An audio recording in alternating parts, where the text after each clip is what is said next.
Ternyata kemarin kamu bisa sedih juga ya ternyata. Terciduk ya Om? Iya, ya, Om? ternyata ketawa nih, ketangkep kamera loh. Apa sih yang bikin kamu nangis? Aku juga nangis, tapi kalau anak sekecil itu nonton ini nangis, kenapa sih? Sedih memang. Kasihan Bapak Dodo. Atau kamu nggak ngerti sebetulnya? Nangis. Nangis karena peran aku di film ini benar-benar disayang banget sama ayah. Oh, Iya, selama syuting tuh Bapak Dodo tuh udah beneran kayak papaku sendiri. Jadi sayang ya Grace ya sama papa sampai sekarang aja manggilnya Bapak. sampai sekarang. Iya, di balon udara itu nyangkut. Dan udaranya nyangkut. Iya, terus pusing lagi. Iya, dia takut pas di atas karena emang tinggi, itu tingginya memang benar-benar tinggi banget. Jadi itu bener-bener di atas ya? Benar-benar di atas, jadi memang benar tinggi banget dan sebetulnya saya juga takut, cuman karena dia juga takut, masa saya jadi takut juga. Halo Sobat Eka, ketemu lagi sama saya Kintoko. Hari ini kita kedatangan aktor, ini udah panutan nih.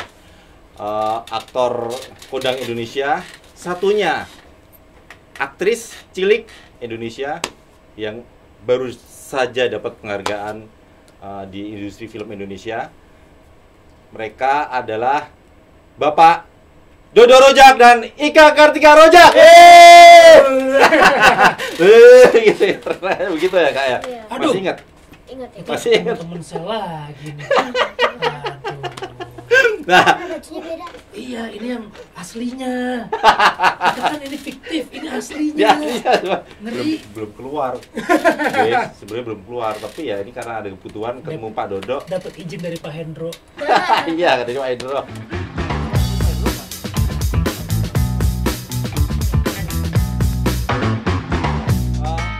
Mas Vino Bastian dan Graciela Abigail. Hey. Wey. Wah, senang sekali nih kita ada di sini. Nah, kalau saya udah tahu nih Mas Vino, Iya. Grace saya udah tahu nih. Barangkali boleh diceritakan perannya apa, karakternya gimana, Oke. buat yang belum nonton. Tuh. Saya Vino G. Bastian, di film Miracle in Cell Number 7 ini saya berperan sebagai Dodo Rozak. Dodo Rozak ini bapaknya Gracia Abigail ini. Jadi Dodo Rozak ini seorang penyandang atau kita sebutnya berkebutuhan khusus. Dia apa namanya, kalau teman-teman yang bahasa umumnya yang orang tahu tuh keterbelakangan mental ya. Tapi kita sekarang udah tidak memakai bahasa itu lagi. Pada suatu saat Dodo Rozak ini terkena fitnah bahwa dia dituduh membunuh dan memperkosa anak di bawah umur, dan akhirnya hidupnya yang berdua hanya berdua dengan anaknya harus terpisah, satu di penjara, satu melanglang buana nih, anaknya tidak ada yang mengurus, dan pada akhirnya anaknya ini berusaha dibawa oleh teman-teman satu selnya ke dalam penjara untuk bertemu dengan Dodo Rozak. Nah, disitulah konfliknya mulai terjadi. Oke. Grace? Kalau aku berperan sebagai Kartika, anaknya Bapak Dodo. Kartika itu mau sama Bapak Dodo, terus sayang sama Bapak Dodo, suka ngebantuin Bapak Dodo juga, ceria, tuh suka ngegangguin om. Suka ngegangguin om yang di sel. Grace masih inget ya itu syutingnya kan 2019 ya. Iya. Momen apa Grace yang masih paling diinget? Pas. Momen kocaknya atau barangkali jengkelnya, atau sampai hari ini ternyata Grace masih suka kebawa nih, ikut lucunya mereka gitu. Yang pas di balon udara itu nyangkut. Dan udaranya nyangkut. Iya, terus pusing lagi di atas. Iya, dia takut pas di atas karena emang tingginya memang benar-benar tinggi banget. Jadi itu bener-bener di atas ya? Benar-benar di atas, jadi memang benar tinggi banget, dan sebetulnya saya juga takut, cuman karena dia juga takut, masa saya jadi takut juga. Jadi akhirnya kita dipakein apa ya namanya, dipakein kayak safety lagi, tali safety yang diiketin ke kren. Jadi kalau balon itu tiba-tiba jatuh, kita masih menggantung gitu di kren itu. Itu takut. Dan itu hanya berdua ya? Hanya berdua, kameranya juga jauh gitu. Terus kalau di dalam sel lucu ya, bercanda-canda ya. Kalau bertemu sama gengselnya ada Om Tora, Rigen, Jegel, Pak Indro, seneng karena main-main terus gitu. Grace, ingat nggak saat itu kenapa harus terima tawaran peran Ika Kartika Rojak ini? Pernah, karena sebelumnya kan pernah main sama Om Vino ya, Belum. sama Papa Rojak di film. Oh dulu itu syutingnya itu setelah film ini. Oh, Jadi dulu ada satu duluan film. Iya, Oke. buat yang klik film Tapi dulu. tayangnya malah duluan. Iya, karena kan itu cuman untuk OTT dan untuk lebaran Ya, ya. Jadi karena mungkin film itu Miracle ini juga masih belum tahu ada kepastian tayangnya Oke. kapan. Kita syuting itu bareng dan apa namanya ditayangin. Jadi malah kebalikan ya. Kebalikan, Oke. kebalikan. Jadi apa, Grace? Kenapa terima tawaran ini? Karena awalnya itu aku nggak tahu dapat peran apa dan aku ngapain gitu. Jadi cuman oke. Casting gitu Iya, ya. casting. Belum tahu kalau sebesar ini perannya gitu ya. Ah. Taunya dapat peran yang lumayan gede ya. Itu Tuh. ngerasa itu, Grace, udah membayangkan barangkali akan seperti apa si Ika ini, atau justru cuek aja lah, yang penting terima dulu gitu. Cuek aja, Ah. yang penting terima dulu. Karena belum ini ya, belum kepikiran Iya, gitu ya. waktu masih 6 tahun itu ya, berarti ya. Iya, 6, Oke. 6, 7. 7 tahun. Jadi melihat Grace nonton nggak sih filmnya sebelumnya yang asli Koreanya? Sebelum ditawarin Sempet nonton ya? sebelum ditawarin casting itu aku belum. Belum nonton. Ya, akhirnya pas di masa kita reading gitu nonton bareng-bareng. Ah. Yang paling terpaksa itu Pak De. Nggak nangis tuh kamu ya waktu itu ya, karena masih kecil, Ah, jadi ah. nggak terlalu terpikir sama apa yang ada di dalam film itu Oke. gitu. Tapi memperhatikan nggak itu karakter yang kamu mainkan di film, memperhatikan si anak kecil yang ada di film aslinya? Saat Enggak. nonton bareng itu maksudnya. Saat Pak De Indro nangis, terus Om Tora pakai helm katanya. Iya. Enggak ya kamu malah main-main ya. Malah sementara yang lain kita udah bercucuran air mata, dia malah kayak ngeliatin. Nah, kira-kira Grace apa yang kemudian dilakukan untuk mendalami si Ika ini? Peran si Ika, si anak ini. Ada yang ngebantuin kan? Ada Om Babe Agus Babe intro, Agus, ya. acting coachnya. Ya, itu Yang- pakai nama Mas Hanung ya, Mas Vino ya. Jadi kalau Biasanya ya. sutradaranya Mas Keseringan Hanung, gitu ya sama Mas Anung ya. cuman kan belakangan kalau Mas Agus kan suka ke belakang layar tuh. Iya, Tapi ini iya. kemudian dimunculkan sama Sama Mas Hanung jadi iya. sipir. Gimana, Grace? Jadinya itu aku tiap hari reading bareng om-om yang lain, terus sambil dilatih juga sama Babe gitu. Soalnya di masa-masa itu aku masih belum bisa acting bagus. Iya. Jadinya harus dibantuin dulu. Kita malah readingnya hampir berapa lama cuman main aja, aku sama dia main gitu, nggak masuk ke skrip karena untuk ngebangun apa ya chemistry-nya gitu. Jadi memang itu salah satu caranya.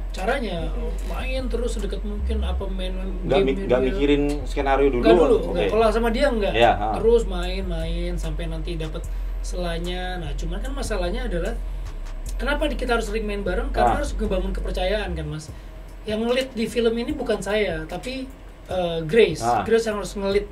Jadinya kalau dia percaya dia main sama saya, dia udah ada trust, dia pasti akan lebih relax, akan lebih bisa mengendalikan saya gitu. Tapi kalau dia masih ada jarak, ya susah gitu. Walaupun di film ini memang kita ciptakan jarak dalam arti Dodo Rozak ini kan seorang yang berkebutuhan khusus. Kasih sayang yang dia miliki tidak terbatas memang, tapi cara dia untuk mendekatkan dekat dengan anaknya itu tidak sama seperti kebanyakan orang. Jadinya ada gap yang ya beda gitu, memang beda. Yang kita ciptakan beda. Jadi walaupun kita udah deket nih, ceritanya udah sebagai bapak anak, harus kita renggangin lagi. Oke. Biar tidak sama seperti orang normal. Gitu. Itulah maksudnya kita semuanya udah dikonsepin, tapi memang untuk masuk ke dalam level-level itu tuh butuh waktu gitu. Pertama harus deketin dulu, setelah ada kepercayaan baru kita renggangin lagi gitu. Tapi keren loh itu yang di belakang Juruji besi itu. Wah, gawat. Golden scene-nya itu ya, Grace ya? Itu aku harus melakukan adegan 2 kali. Jadi setelah aku 3 kali masternya, lalu cover ke bagian aku, ketika ke Grace aku harus melakukan hal yang sama bahkan lebih lagi untuk mancing dia gitu. Oke, di belakang kamera ternyata begitu. Begitu, semuanya Oke. itu banyak sama Mas Agus Kencrot ya, Babe kita main lagi karena kita pengen apa yang dia rasain itu sama seperti yang dia lihat. Jadi dia nggak tidak membayangkan, tapi melihat Ya, gitu. oke. Susah nggak Grace? Itu kalau aku pikir-pikir kalau aku nggak latihan pasti susah. Tapi untungnya ada Babe yang ngebantu, Om Vino juga ngebantu, jadinya bisa. Ya. Itu bisa nangis begitu tuh memang karena ngelihat Pak Dodo Rojak atau memang apa sih yang Pikirkan. dipikirkan Grace itu saat adegan itu? Apa ya? Saking sedihnya kok bisa nangisnya sampai bercucuran air mata beneran itu loh, Grace. Nggak tahu. Keren loh. Banyak hal ya. Iya. Karena udah latihan ya, udah Iya. latihan, udah dilatih. Mas Vino, setelah hampir seminggu berarti ya Ya, tayang di bioskop, banyak sekali reaksi penonton beragam ya. iya. Apa komentar Mas Vino melihat penonton film Miracle in Cell Number 7? Ya seperti yang sudah kita prediksi bahwa namanya film remake pasti akan selalu dibanding-bandingkan dengan film aslinya. Apalagi film yang aslinya ini box office dan di Indonesia sempat ditayangkan diputar reguler gitu Yeah. kan.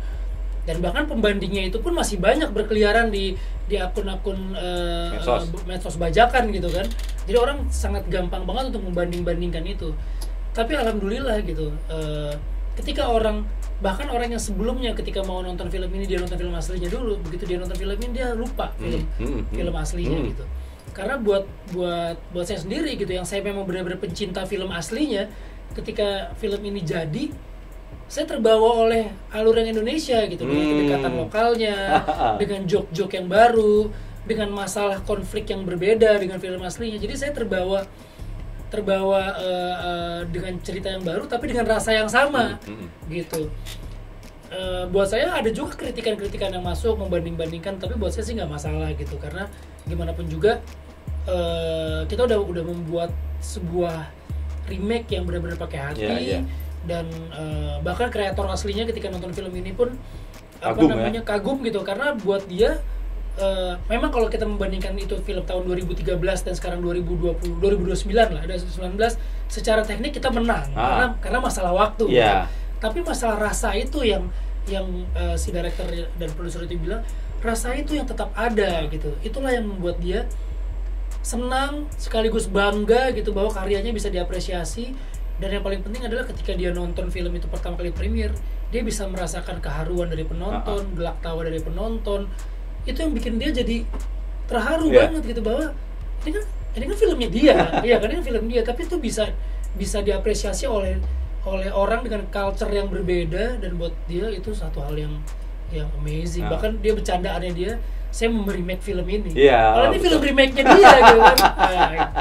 Itu kemarin Lee Hwan Kyung memuji aktingnya si Dodo Rojak. Oh iya.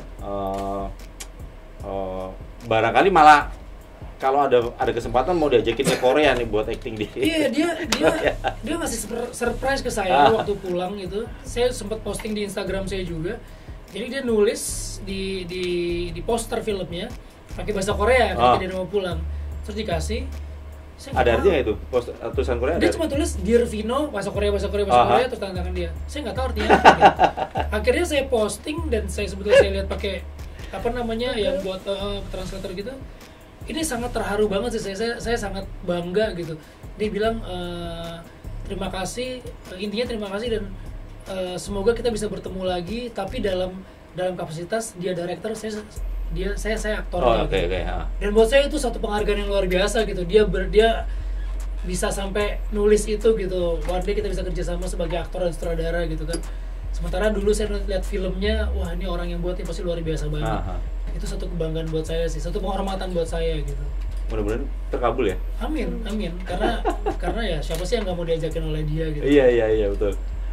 Ini berapa kali dipuji, salah satunya itu sempat ada obrolan lain nggak di luar film itu sama Oh kita Beliau. ngomongin soal budaya, kita ngomongin soal apa namanya, saya selalu nanya gitu, kenapa aktor-aktor di Korea, aktor-aktor kecil di Korea itu kalau bermain tuh bisa bagus banget gitu. Bukan membanding-bandingkan dengan Indonesia, tapi memang terlihat bahwa di sana kayaknya anak dari kecil-kecil tuh ketika masuk ke dalam layar lebar tuh kok bagus banget gitu. Dia ngasih tips gitu bahwa untuk membuat aktor-aktor kecil itu bisa bermain bagus, kita harus menurunkan umur kita seperti anak-anak itu gitu. Jadi dia mendirect itu seperti bermain dengan jam kerja yang apa namanya, yang sesuai dengan kebutuhan anak, tidak dipaksakan. Dan buat saya itu jadi pembelajaran buat kita gitu. Terus juga saya sempat mengkonfirmasi ulang gitu ketika dia memberikan pujian pada film ini sebagai film remake terbaik versi Miracle Seven. Apa itu cuma lip service doang? Apa emang benar-benar pure dari testimoni dia gitu? Di belakang saya tanya lagi, kebetulan ada Brian juga waktu itu. Memang benar nggak statement Anda tuh benar nggak? Tapi dia bilang iya. Kalau culture di Korea itu kalau kita ngomong kita lihat sebuah karya orang dan kita ngomong memuji-mujinya untuk menyenangkan orang itu sama juga kita nggak respect sama dia. Kalau di Korea kalau yang bagus saya bilang bagus, kalau yang enggak saya bilang enggak. Buktinya waktu pertama kali saya sampai sini saya melihat trailernya itu, wartawan nanya saya nggak bisa jawab filmnya seperti apa. Karena belum nonton. Saya belum nonton filmnya, saya nggak bisa muji, saya nggak bisa apa, saya cuma lihat trailernya doang. Oh ya trailernya bagus, ini bagus, tapi saya tidak bisa berani untuk ngomong filmnya seperti apa. Tapi begitu saya nonton, Anda lihat sendiri kan apa yang saya utarakan sangat jauh berbeda ketika saya pertama kali datang di Indonesia gitu. Oh, saya terima kasih banget. Keren. Mas Vino ada barangkali dengar-dengar ada spin-off nggak kira-kira? Spin-off untuk Miracle? Wah, kalau spin-off sih saya ada nggak berani ngomong ya. Pak Navin, Bu Erika. Cuman si director itu pernah bilang ini kan dibuat di banyak negara ya. Indonesia tuh salah satunya nomor ke-7. Ya. Dan lucky number banget Miracle in Oh ya, pas ya. Diedit final draft-nya itu draft ke-7 dan ini adalah remake ke-7 dari seluruh negara. Dia bilang saya jadi berpikir gitu. Kayaknya kalau saya bikin kayak tribute untuk Miracle in Number 7 tapi jadi kayak omnibus dari film-film ini, dari aktornya digabungkan dari aktor berbagai negara, kayaknya menarik juga gitu sebagai penghormatan untuk si Miracle in Number 7. Tapi saya masih memikirkan konsepnya apa gitu. Dan si produsernya sekaligus eksekutif produsernya langsung mengamini gitu. Oh iya, ini satu ide yang luar biasa. Karena film ini diterima dengan sangat baik di berbagai negara gitu. Kalau kita buat sebuah kolaborasi untuk penghormatan, kayak dulu kan Friends pernah buat itu juga gitu kan. Ini pasti akan menjadi satu yang menarik. Grace, ada komentar Grace? Bingung nggak mau ngomong apa ya? Bingung nggak? Komentar. Iya. Komentar apa? Kamu kemarin habis nonton katanya nangis ya? Iya. Waktu nonton pertama kali, waktu tadi kamu cerita awal nonton rame-rame, pas reading itu ya? Iya. Nah, itu biasa aja. Ternyata kemarin kamu bisa sedih juga ya ternyata. Terciduk ya Om? Iya, ya, Om? ternyata ketawa nih, ketangkep kamera loh. Hehehe. Apa sih yang bikin kamu nangis? Aku juga nangis, tapi kalau anak sekecil itu nonton ini nangis, kenapa sih? Sedih memang. Nah, yolo. Kasihan Bapak Dodo. Bukan. Kamu menangisi dirimu sendiri kali ya? Atau kamu nggak ngerti sebetulnya? Nangis. Nangis karena peran aku di film ini benar-benar disayang banget sama ayah. Sedangkan di dunia nyata itu ayahku ninggalin aku dari adikku baru kecil lahir. Gitu. Tapi komentarmu gimana Grace? Lihat lawan mainmu, lihat Pak Dodo, lihat Pak siapa sih? Pak Diindro tuh. Bang Japra. Bang Japra itu. Susah nggak sih? Maksudnya di antara mereka, susahnya kamu acting sama siapa? Nggak ada. Semuanya gampang, enak-enak aja. Iya. Nggak ada kesulitan gitu. Karena semua tunduk ya sama kamu ya. Karena penjara itu di dalam sel itu tunduk semuanya sama Ika Kartika Rozak. Ayo kita buat TikTok. Oh iya. Iya. Kita sampai disuruh bikin TikTok loh. Grace, saya pernah lihat itu TikTokmu itu ya. Lupa kamu. Si Pak Dodo Rojak itu kan padahal kamu bercanda ya TikToknya itu ya, gerakannya ya. Iya. Si Pak Dodo itu serius loh, tetap aktingnya tetap ya begitu. Om Vino tuh tetap Karena aku nggak tahu waktu itu. Sebenarnya gini, sebenarnya aku mau klarifikasi. Sebetulnya ketika bikin TikTok itu, aku sama sekali tidak berpikir itu untuk mendiskreditkan orang-orang berkebutuhan khusus. Oke. Gitu. Tapi karena sebetulnya aku tuh nggak bisa dance, Mas. Ah. Aku nggak bisa joget. Ah. Aku dipaksa-paksa untuk masuk ke dalam TikTok itu apa ya? Cuman karena memang situasinya masih jadi dodo, jadi ke bawah gitu. Oke. Dan ternyata kan sebetulnya nggak boleh dikeluarkan kan Saat itu? Saat itu, karena masih belum boleh di-reveal pemainnya. Oh. Bocor lah TikTok Oh. itu keluar. Akhirnya sama pihak Falcon ya udahlah, udah harusnya mau bikin press conference mau ini, tapi ini udah bocor duluan. Ya udahlah sekalian aja lah, ini jadi salah satu amunisi promo gitu. Tapi itu maksudnya ada yang protes itu barangkali? Maksudnya Enggak. saat si Pak Dodo Rojaknya kan harusnya Mas Vino biasa aja narinya, harusnya begitu. Tapi ternyata tetap masuk ke karakter si Dodo itu. Oh, jadi itu memang apa namanya, semua yang di situ tuh sesuai dengan karakternya. Ya. Si Bang Japra sesuai karakternya, Regen yang marah sesuai karakternya. Jadi oh ya udah, aku ini bikin sesuai karakter aku aja, sesuai karakter di film. Tapi ternyata TikTok itu tersebar gitu. Grace, itu idemu ya itu ya? Iya. Kamu tiba-tiba kenapa sih kok pengen ngajakin satu sel itu nari itu?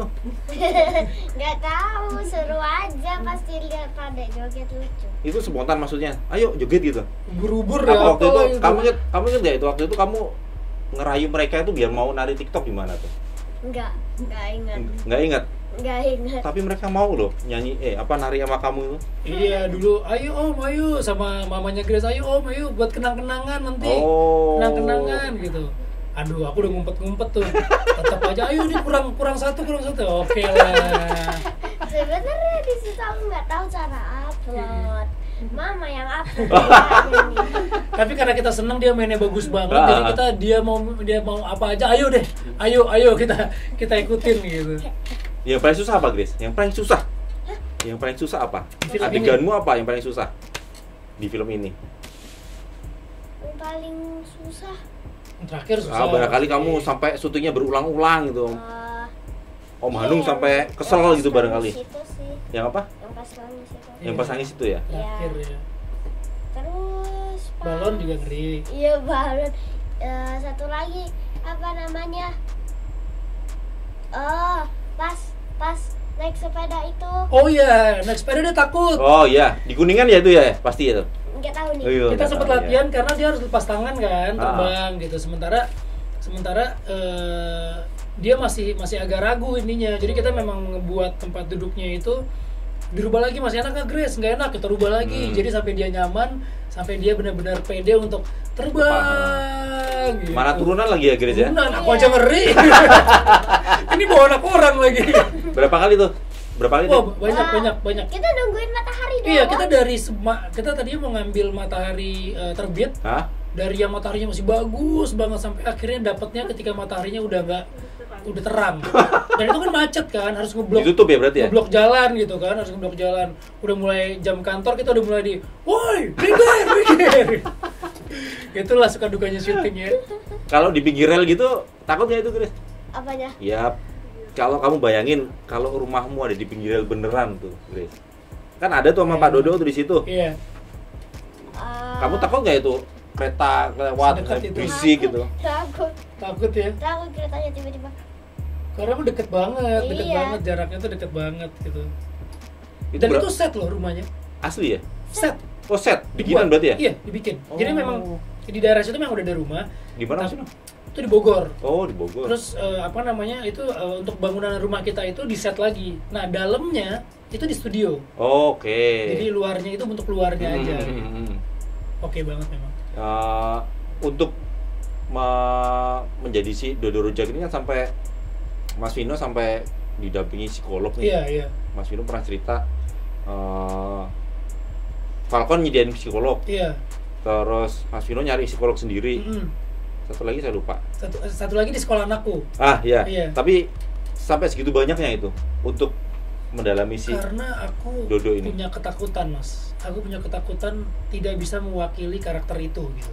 Karena begitu baca skripnya, ada perbedaan karakter yang diciptakan oleh Mas Alim Sudio dari karakter yang ada di film Korea. Ya. Jadi kalau di Korea itu ketika kita lihat itu, ketika saya analisis sama kebetulan psikolog ini sudah nonton film-film yang berhubungan dengan berkebutuhan khusus atau yang mereka Islam number 7.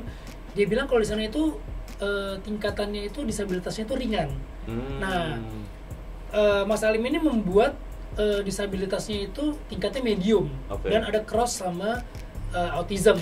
Cuman saya nggak berani menjustifikasi ini klasifikasinya apa ya. Jadi skripnya itu saya bawa ke satu psikolog. Pertama tuh psikolognya itu ada di sekolah anak saya karena di sekolah anak saya ada special education. Jadi saya sampai harus bikin proposal untuk mengajuin boleh nggak saya masuk ke dalam kelasnya, interaksi sama anaknya, sharing session sama gurunya, karena itu nggak semudah itu. Harus ada izin dari orang tuanya juga. Kalau orang tuanya nggak mengizinkan, nggak bakal dikasih, karena itu private kan. Terus akhirnya saya ngobrol dapat itu, saya bawa skripnya dan mereka bilang ini intelektual disabilitas cross autism. Terus setelah itu saya bawa lagi ke Falcon menyediakan satu psikolog lagi sama, iniannya sama.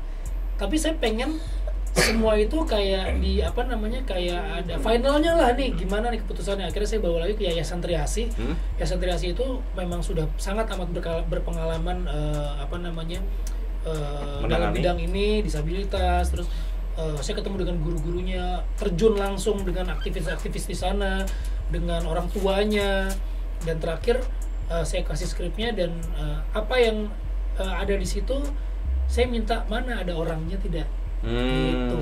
Itu yang jadi role modelnya. Jadi ada beberapa role model saya ambil gitu. Dari beberapa role model ini saya ambil. Nah, setelah diambil saya praktekkan ke acting, saya di videoin, saya minta tolong dikirimkan, dikoreksi mana yang benar, mana yang salah, mana yang berlebihan, mana yang tidak gitu. Terus setelah film ini selesai, draft awal yang masih belum diedit gitu, masih disambungin, itu dibawa lagi ke mereka untuk di quality control. Mana yang yang benar, mana yang ini. Tapi ternyata kalau udah sampai di situ mereka udah perfect sih ya, karena setiap adegan kan saya lapor gitu dan didampingin gitu. Jadinya minor kesalahannya itu minor. Dan sebenarnya juga ketika film ini tayang banyak orang yang salah kaprah juga gitu, kayak misalnya kayak kenapa Vino badannya masih besar, masih tegap, masih apa. Dan itu bukannya tidak dipikirkan, itu sangat dipikirkan ketika saya riset, ketika Mas Anung juga. Itu memang sengaja menggemukkan badan ya, Mas? Saya menggemukkan badan, saya naikin 5 kilo. Jangan lupa minum, Mas Vino. Dan dan saya minum dulu ya. Itu sesuai hasil riset juga barangkali. Hasil riset. Jadi sebetulnya gini, intelektual disabilitas dan autism itu tidak berhubungan dengan badan. Karena kan dia intelektual, dia di otak. Jadi kalau misalnya kita lihat film-film luar seperti The Green Mile, Forrest Gump, yang bahkan si Tom Hanks bisa jadi atlet tentara gitu dengan badan yang sangat tegap. Terus juga ada film Rain Man yang Dustin Hoffman, badannya tetap bagus aja kan. Tetap bagus aja gitu, maksudnya tidak ada hubungan dengan itu. Kita lihat saudara-saudara kita atlet para game tetap itu, tapi kan banyak orang kita tidak mengerti gitu. Nah, saya mau menjelaskan bahwa ketika film ini dibuat, saya tidak pengen orang ketika nonton film ini melihat Dodo Rozak ini kasihan karena fisik. Jadi bukan karena fisiknya harus dikasihani, tapi keadaan dia, gitu. Keadaan dia yang tidak disupport oleh keadaan lingkungan, yang selalu dibeda-bedakan dengan tidak adil oleh hukum dan sebagainya. Itu yang pengen saya fight di film ini gitu. Jadi mereka tuh tidak dalam kehidupan nyata pun mereka tidak pengen dikasihani secara fisik gitu. Karena itu kan memang pemberian dari Tuhan. Dan Tuhan itu selalu adil, tidak pernah memberikan sesuatu di balik kekurangan pasti ada kelebihan luar biasa. Nah, ini yang pengen saya jual di film ini gitu. Dalam arti saya nggak pengen dikasihanin karakternya Dodo Rozak karena terbelakangan gitu. Tapi justru karena keadaan dia yang tidak adil itu yang pengen saya ini. Kalau Cukur Alis ada hubungannya juga dengan si disabilitas cross autis ini? Cukur Alis enggak. Itu tambahan aja. Karena sebetulnya ketika saya alisnya masih full, itu kalau di kamera itu masih terlihat tegas, Mas. Masih terlihat tegas gitu, masih terlihat kan kita mau naikin ke disabilitasnya agak menengah. Jadi kalau saya lihat itu saya masih terlihat tegas gitu, masih terlihat itu inisiatif dari diri saya sendiri, itu masih terlihat tegas gitu. kayak ketika saya mau menggemukkan badan itu, saya pengen lihat jadi lebih terlihat kayak tua dan bapak-bapak aja sih.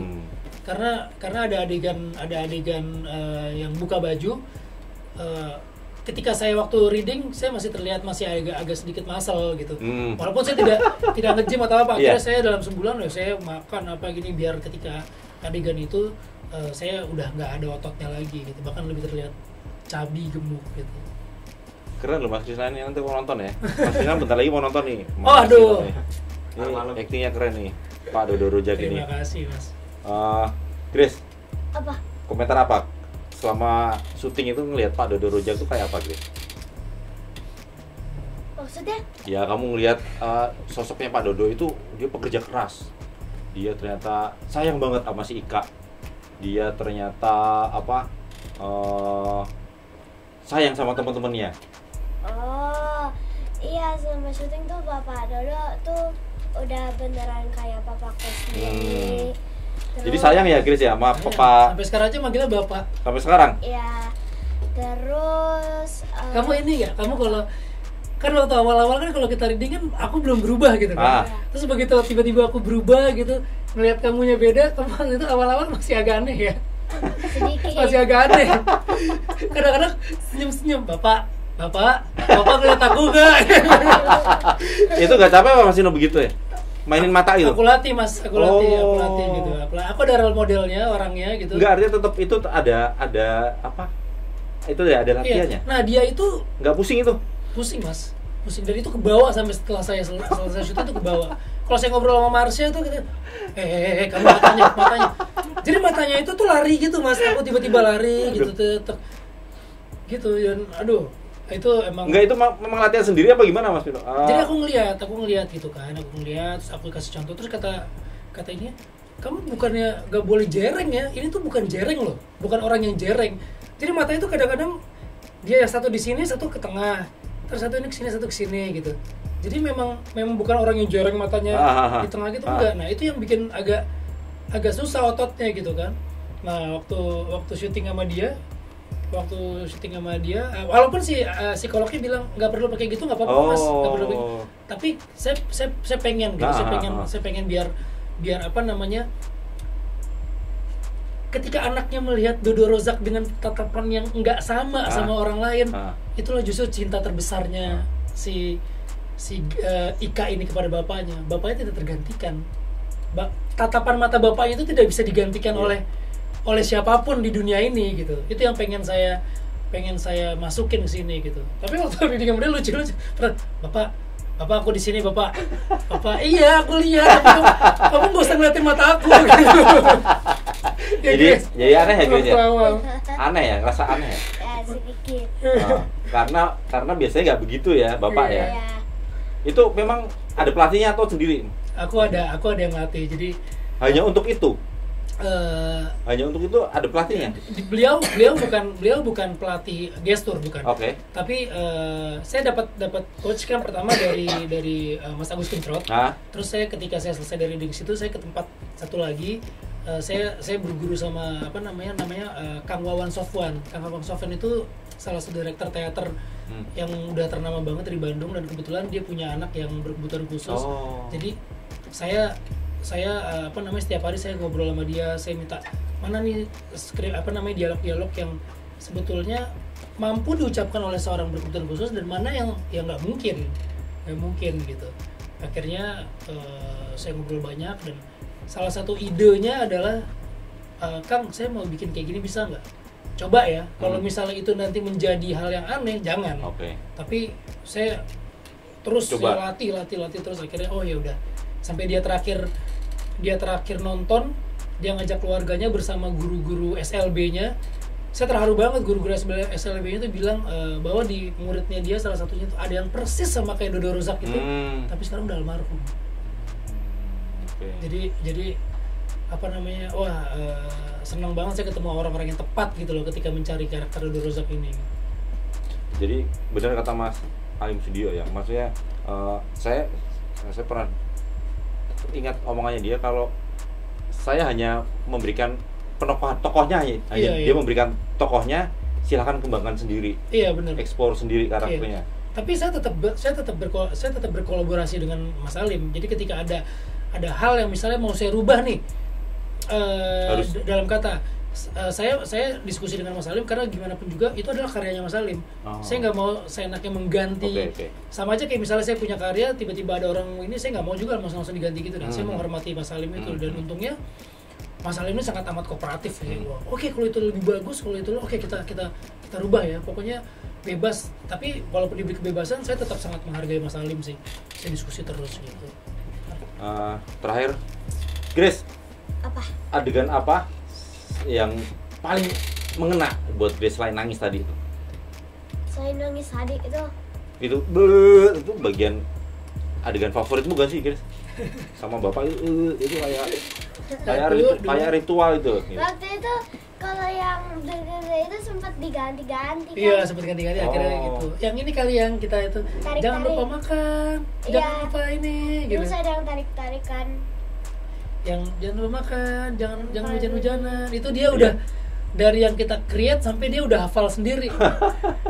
Yang mengena ya. Apa, Grace?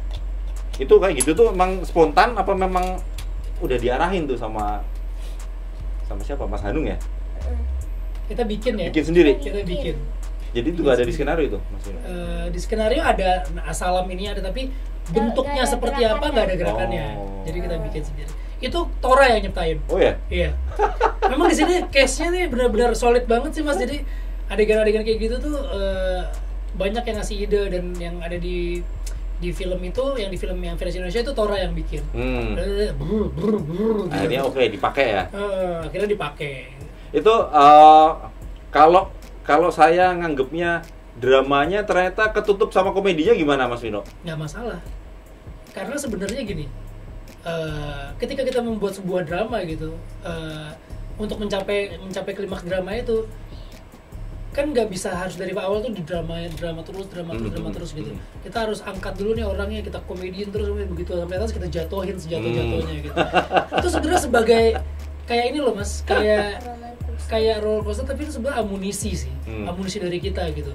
Pertama, joke yang ada di Korea itu slapstick, jadi mau dirubah ke sini gitu. Terus yang kedua, ada beberapa juga kan orang yang apa namanya, yang bilang filmnya terlalu didramatisir gitu. Buat kita memang itu amunisinya untuk pasar Indonesia. Sama halnya ketika kita nonton film India yang dia udah sedih diperas lagi gitu. Korea pun juga seperti itu. Begitupun juga dengan film horor gitu. Ketika film horor dihajar dengan jump scare terus, itu kan sebenarnya bentuk dramatisasi di genre yang berbeda gitu. Nah, ketika di sini memang orang ada yang menangkapnya, ada yang komedinya lebih dapat dibanding sedih-sedihnya, ada yang sedihnya lebih dapat dari komedinya. Jadi buat saya itu nggak masalah sih. Bahkan ada yang lebih terharu ketika dia Dodo dilepaskan oleh teman-teman penjaranya dibanding sama anaknya gitu. Tapi buat saya nggak masalah sih, karena memang itu bagian dari kehidupannya Dodo Rozak. Tergantung orang yang nonton itu, dia secara nggak langsung, secara nggak sadar dia punya pengalaman apa di dalam hidupnya gitu. Ketika dia punya pengalaman sama bapaknya, dia pasti akan dapetin yang anak sama bapak. Ketika dia punya background dengan komedinya, ya dia akan lebih dapat di komedinya gitu. Buat saya nggak masalah. Jadi paket komplit sebenarnya ya, Miracle Cell ini. Ya bisa dibilang sih gitu. Ada komedinya, ada dramanya, ada sedihnya, ada harunya, ada actionnya juga. Ada actionnya, kocak deh pokoknya. Mulai hari ini Miracle in Cell Number 7 di bioskop DKI Jakarta paling banyak diputar, Mas Vino. Jadi ada 96 layar plus 2 IMAX di studio IMAX. Di antara film pengembangan Miracle in Cell Number 7 paling oke lah di Jakarta. Mudah-mudahan penontonnya terus bertambah. Mudah-mudahan banyak penonton yang pada datang ke bioskop buat nonton Grace sama Pak Dodo Rozak. Terima kasih. Terakhir Mas Vino, Grace juga boleh nambahin nanti. Sebenarnya pesan apa yang disampaikan lewat film ini buat penonton? Sebenarnya di balik memang film ini hubungan antara bapak dan anak gitu. Tapi buat saya ini penggambaran sesuatu yang manusia sering berbilang Tuhan tuh nggak adil gitu. Tapi Tuhan bekerja dengan caranya sendiri kalau buat saya. Nah di film ini menggambarkan bahwa Tuhan sedang bekerja dengan caranya sendiri gitu. Keadilan itu didapat bukan dari manusia tapi dari Tuhan gitu. Nah seperti apa namanya bentuknya ya, mungkin salah satunya dari film Miracle in Number 7 ini. Jadi kalau teman-teman lihat di dunia ini memang banyak ketidakadilan, tapi hakim tertingginya itu memang dari Tuhan. Itu sih yang saya rasain. Grace? Jangan lupain keluarga kalian. Oh, aduh, dalam sekali. Grace, kamu ingat nggak pesannya Pak Dodo Rojak? Apa soal berbuat baik tuh? Ingat nggak? Oh iya. Apa itu, Grace? Kita harus berbuat baik, jadi orang nanti baik sama kita gitu. Walaupun kadang-kadang udah berbuat baik, orang tetap nggak baik sama kita ya. Iya. Tapi tetaplah berbuat baik ya, Grace ya. Berbuat baik. Oke. Terima kasih Mas Vino Bastian sama Terima kasih Mas Graciela Abigail sudah mampir ke Warta Kota. Buat yang belum nonton film Miracle in Cell Number 7, buruan datang ke bioskop. Seru abis pokoknya. Ajak keluarga kamu. Ini semua umur tapi tetap didampingi anak-anaknya. Jangan lupa siapkan tisu. Terima kasih saya semua. Terima kasih. Sampai jumpa di podcast Kinari berikutnya. Bye. Jangan lupa subscribe ya.